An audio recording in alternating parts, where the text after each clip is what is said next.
All right, Erin McCarthy joining us from Newberg. Let's talk about your talent because I've seen the videos. I've been on the YouTube page. I've listened to you sing, and I saw you singing on a horse. So explain to us how you combine this opera singing talent with your love for animals. Oh my gosh. Well, I have only ever been interested in two things my whole entire life, which are singing and horses. I've loved horses ever since I was little. I grew up on a farm in Sandy. And I actually, when I was a kid and in high school, I learned how to sing by singing in our barn on our farm. I just have always loved singing outside in the barn around the farm. And so when everything changed in March, I, wasn't able to sing in public anymore. And I thought, gosh, how can I kind of keep going? And I realized that we have a built-in audience on our farm. So started singing with the animals and decided to combine that with singing with my horse, whose name is Etta. And the rest is history.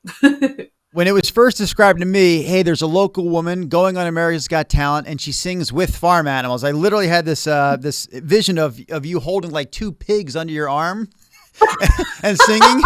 That's not what we're going to see tonight, though. It's just you and Etta, right? You're singing on horseback. Yes. If I had pigs, I would literally probably do that. So thanks for the idea. Welcome. Note to self, get some pigs and hold them under my arms. But yeah, no, I am singing, with Etta on Etta. Yeah. It sounds to me like this wasn't some kind of zany idea you had to be on America's Got Talent. You were sort of naturally singing with the animals anyways. And now you're just kind of using it to perform in front of other people. Absolutely. Yep. They, I started posting videos in March. The first one that I did, I just thought it would be funny to, share with my Facebook friends a video of me singing with, I think the first video I did was a Wagner aria with like my horse and some chickens and goats and like the whole Megillah, the whole entire farm in one spot. And people really liked it. So I thought, okay, gosh, well, I can sure do this a time or two. And it just kept growing and growing and growing.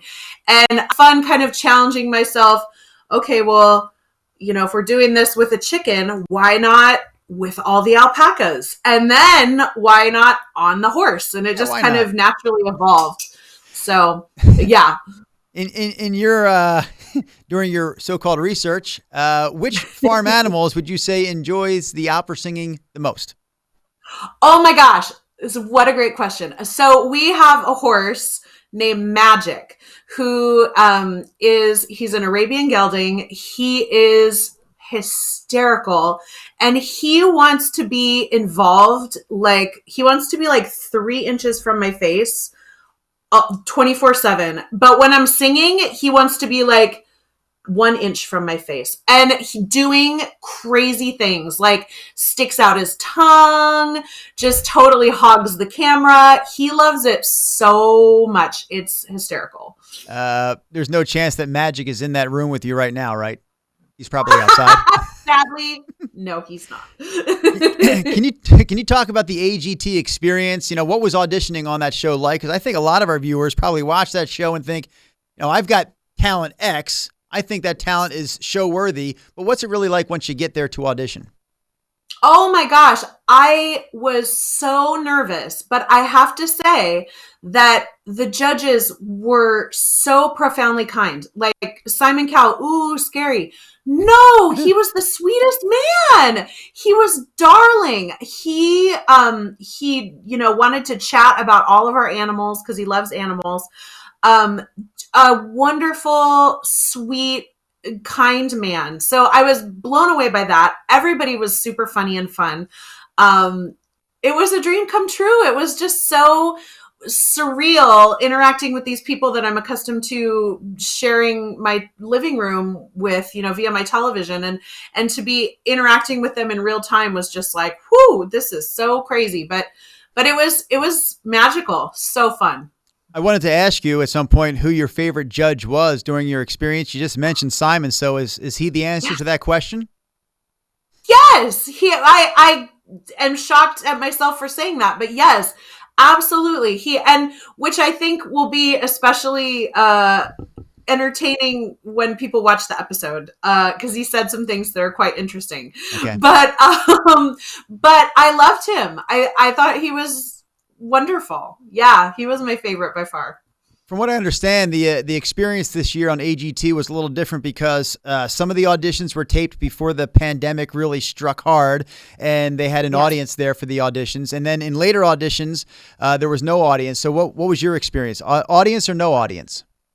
My experience was actually different from both of those. We taped the episode here on my farm.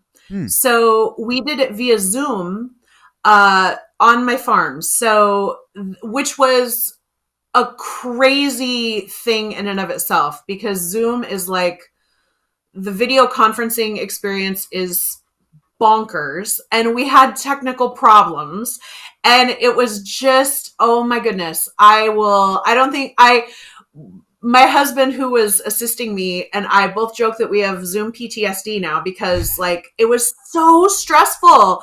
Oh my gosh, to have things not work. And but yeah, so I was watching them, through a monitor. Sure. As they were talking to me on my horse, which on the one hand, it's extra lovely because you get to see our farm and you get to see some more of our animals kind of in the background.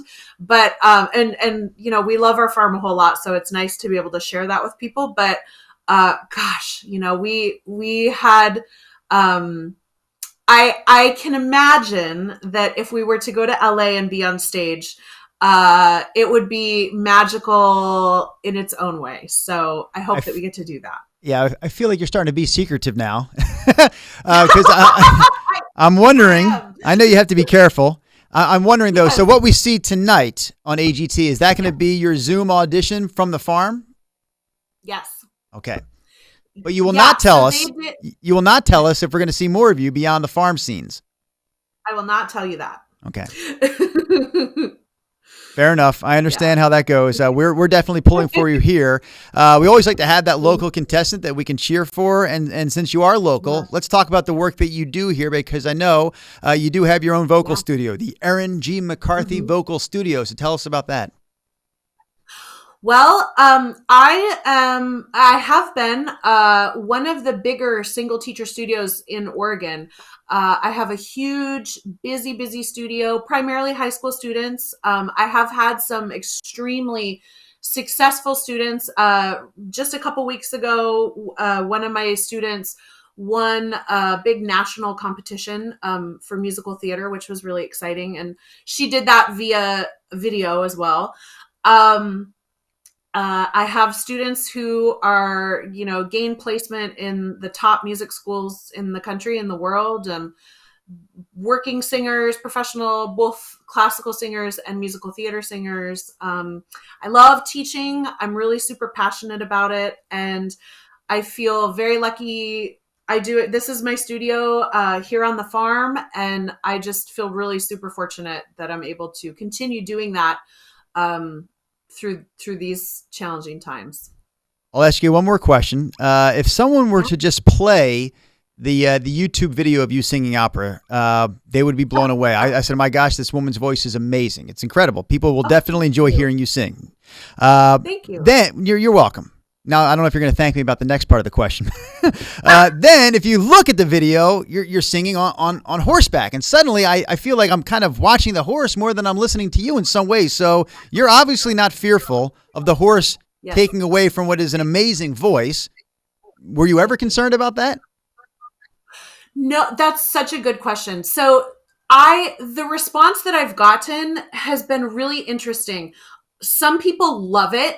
Especially, my friends and folks who already love animals are like, this is great. Everything combined. Some people hate it. They're like, opera and she's on a horse. I don't understand. Huh? Like this. Yeah. It's just what?